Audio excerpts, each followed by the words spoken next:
Et puis, l'Observatoire libre des banques du Burkina affiche de nouvelles ambitions.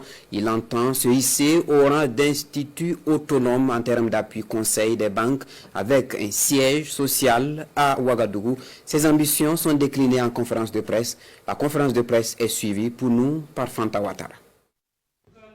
Face aux professionnels des médias, l'Observatoire libre des banques au Burkina Faso, OLBBF, fait le point de ses activités des 3 dernières années. À travers sa plateforme, l'OLBBF traite des questions liées à l'inclusion et à l'éducation financière. Il s'intéresse également à la transparence des services bancaires au Burkina Faso.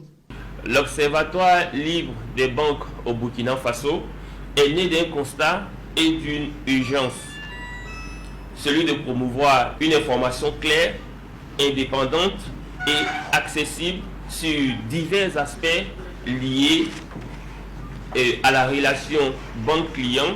Nous voulons aussi lancer un appel à la collaboration entre tous les acteurs du secteur bancaire pour bâtir ensemble un environnement plus éthique, plus équitable et plus responsable.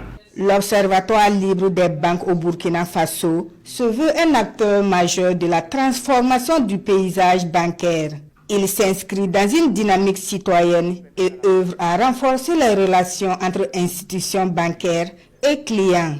Nous voulons faire connaître cette entité et passer en fait à une étape supérieure de son existence. Nous fonctionnions en fait de manière informelle et on a décidé de passer en fait au statut juridique d'association, mais à une association avec un conseil d'administration. Toute la documentation a été introduite auprès du ministère de tutelle et on attend maintenant le récépissé dans le cadre de nos démarches auprès du ministère. L'OLBBF est une communauté en ligne indépendante forte de plus de 41 000 membres. Un espace d'échange qui sert à sensibiliser les clients des banques sur une éducation dédiée à l'amélioration de l'expérience bancaire au Burkina Faso.